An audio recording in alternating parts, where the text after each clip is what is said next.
David and Goliath, that's the story. You've heard it many, many times. And this is our Bible reading, number 435. And we're in the 17th chapter of 1 Samuel. I have to say again that I am relishing this and just loving teaching these Bible lessons here to you. And it is a pleasure to read the Bible, isn't it? We have one. It is a miracle of God that we have a Bible today, because the Catholic Church and Islam did their best, dead level best, to destroy the Bible. The Catholic Church, because they didn't want anybody reading the Bible, because what they were teaching was contrary to it. And Islam, because they wanted to put away any other witness of God away. Now let's go to the 17th chapter. Goliath, by the way, was a very powerful man. He was a warrior. There's nobody telling how many people that he killed. He was a Nephilim. He was what many people believe a supernatural creature. And he had 4 brothers, and he had a father that were all Nephilim.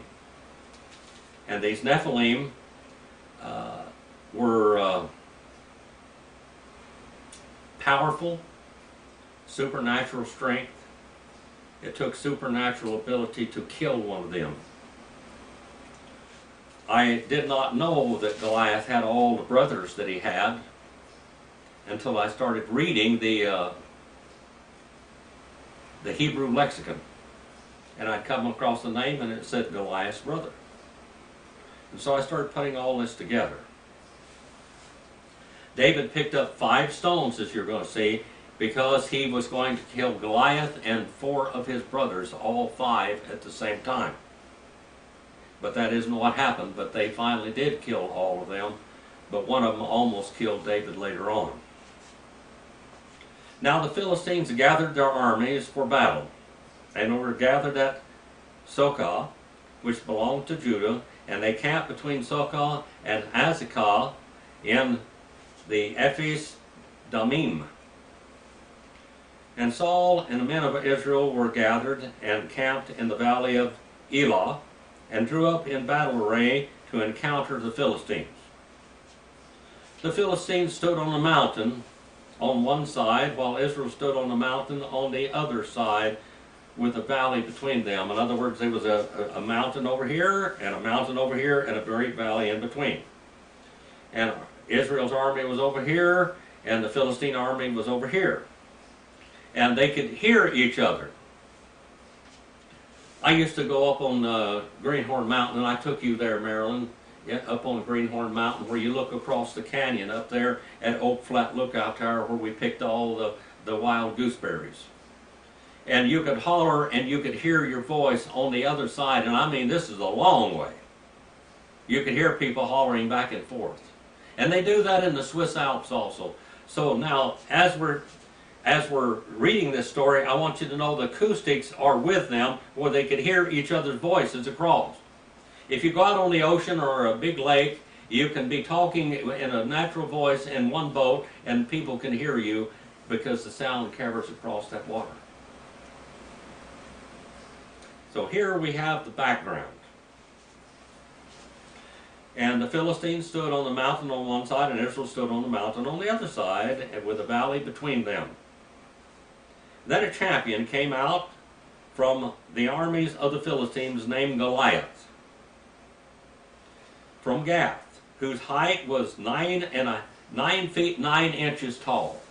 He was 9 foot 9 inches tall. We're not going to go into cubits because we have to figure that out. We're just going to say he's 9 foot 9 inches tall, almost 10 foot tall. Now,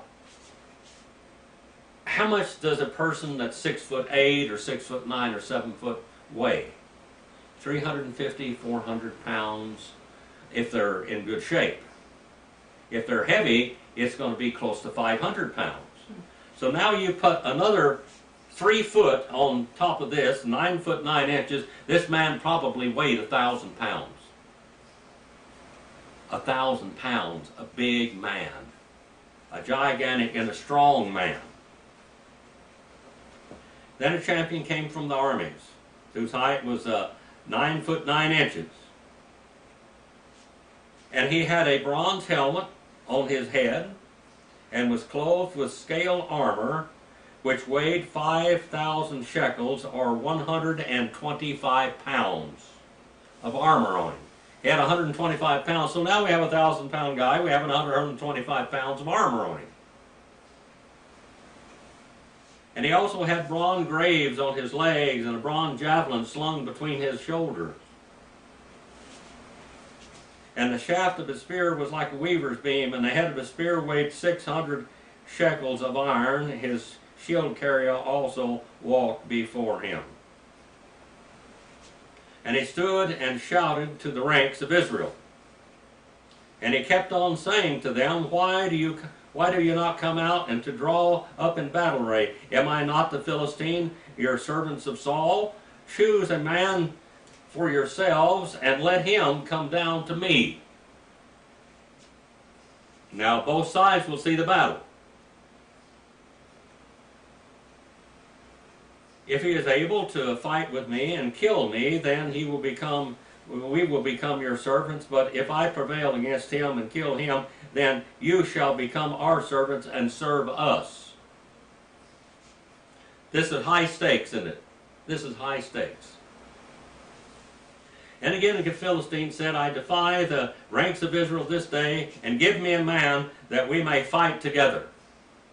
Now I have seen different explanations that Goliath was blind. They couldn't see well. That he groped. People, that's not the story. They make all kinds of excuses of why David was able to kill this man. David was able to kill this man because of supernatural help and guidance. When Saul and all Israel heard these words of the Philistines, they were dismayed and greatly afraid. They're all going to become slaves. Now David was the son of Ephrathite of Bethlehem in Judah, whose name was Jesse, who had 8 sons, and Jesse was old in the days that Saul advanced in years. And 3 older sons of Jesse had gone after Saul to battle, and the names of these 3 sons who went into battle were Eliab, the firstborn, and the second to him, Abimdah, and the third, Shammah. And David was the youngest. Now 3 of the oldest followed Saul. 3 of his oldest brothers followed Saul in the battle. But nobody was doing anything. David had been going back and forth from Saul to tend his father's flock in Bethlehem, and the Philistines came morning and evening for 40 days and took his stand. Then Jesse the son said to David his son, Take now for your brothers an ephah of roasted grain and 10 loaves, and run to the camp to your brothers. And bring also these 10 cuts of cheese to the commander of their 1,000, and look into the welfare of your brothers, and bring back news of them. Now he's going to go on an errand. He's just an errand boy. That's what his father thinks. He's an errand boy. His brother thinks he's nothing but an errand boy, but he's a champion of God. For Saul and they and all the men of Israel are in the valley of Elah fighting with the Philistines, and nobody's fighting yet, by the way. They're looking at each other. They may be hollering and cursing each other from across the valley, but they're not fighting yet. So David arose early in the morning and left the flock with the keeper, and took the supplies and went as Jesse had commanded him to do. And he came to the circle of the camp, while the army was going out to battle array, shouting a war cry. And Israel and the Philistines drew up in battle array against the army. And David left his baggage in the care of the baggage keeper and ran to the battle line and entered in order to greet his brothers. This reminds me of the story of Joseph and his brothers, doesn't it? Joseph, the favored son, and yet this was not the favored son. These are the favored sons. It's all backwards now. It's backwards from Cinderella. And he was talking with them, and behold, the champion of the Philistines came from Gath, named Goliath, who was coming up from the army of the Philistines, and he spoke the same words, and David heard them. Now, David is a man after God's heart. Remember that. And while all the men of Israel saw the man, they fled from him and were greatly afraid. There's no fighting going on here. There's a fear, great fear in the camp. The Philistines aren't in fear, but the Jewish people, the army of Saul, is living in dire fear of their lives every moment. And the men of Israel said, have you seen this man who is coming up? Surely he is coming up to defy Israel. And it will be that the king will enrich the man who kills him, and with great riches will give him his daughter, and make his father's house free in Israel, free from all taxes is what it meant. They wouldn't pay any taxes. Then David spoke to the men who were standing with him, saying, what will be done for the man who kills this Philistine and takes away the reproach from Israel? Do you see what he's got on his mind? Takes away the reproach from Israel.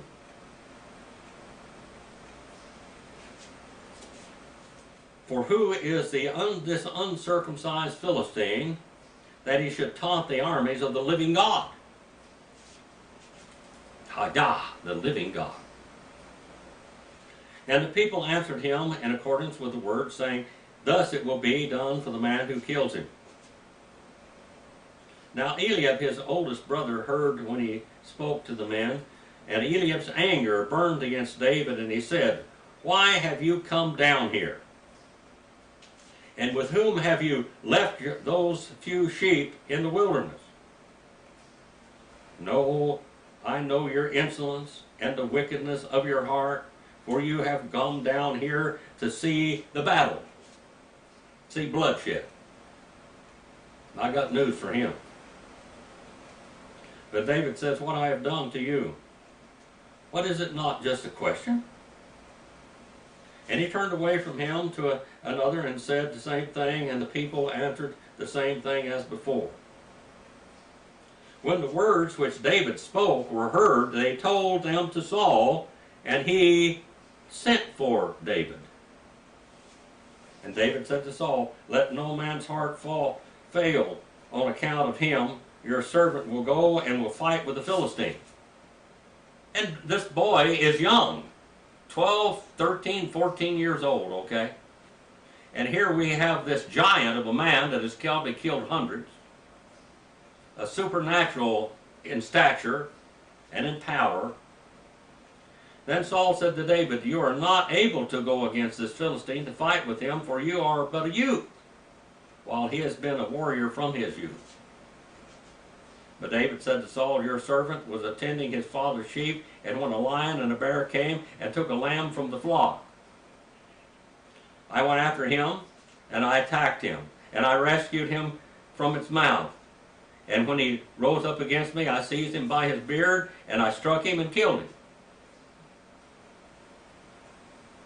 And your servant has killed both the lion and the bear. And this uncircumcised Philistine will be like one of them, since he has taunted the armies of the living God. David is proud of his relationship with God. He will give his life and lay down his life to fight for the name of his God. And David said, the Lord who delivered me from the paw of the lion and from the paw of the bear will deliver me from this hand of this Philistine. And Saul said to David, go, and may the Lord be with you. Then Saul clothed David with his garments, and put a bronze helmet on his head, and he clothed him with armor. And David girded his sword over his armor and tried to walk, for he had not tested them. So David said to Saul, I cannot use these. I cannot go with these, for I have not tested them. And David took all of them off, and he goes to him as a shepherd, as he went after the lion and after the bear. And he took his stick in his hand. He took his staff in his hand. Now the staff that he took in his hand, you corrected the sheep with it. It was a like a razor strap in the old days of old, you know. So see, this is how they spanked up their children. Except he spanked up the dogs and made them mine. He spanked up the sheep and made them mine. Now look and see what Goliath says to him. He took his stick or staff in his hand and chose for himself 5 smooth stones from the brook, and put them in a shepherd's bag, which he had even in his pouch. And his sling was in his hand, and he approached the Philistine. Now, the Philistine is not disabled in any way.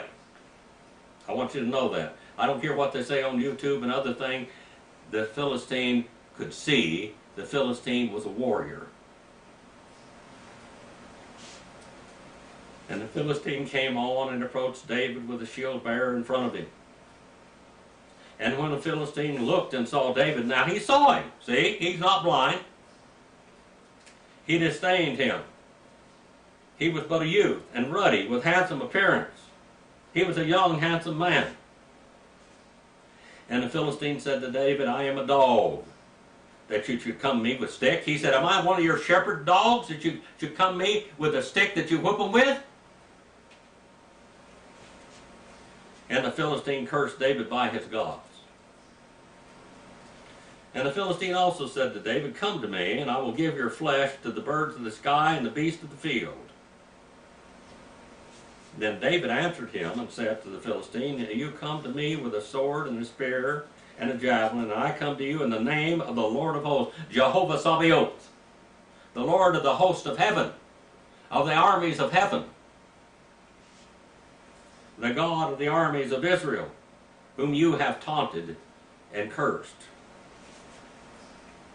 This day the Lord deliver you into my hands, and I will strike you down and remove your head from you, and I will give the dead bodies of the army of the Philistines this day to the birds of the sky and the wild beasts of the earth, and that all the earth may know that there is a God in Israel. Everything that David doeth, he thinks about his God, doesn't he? It's not him fighting a man. He's fighting this Philistine, this Gentile, this dog. And remember, the name for Gentiles was dogs. And Goliath said, you come to me as a dog with your shepherd's staff, that you're going to whoop me with it?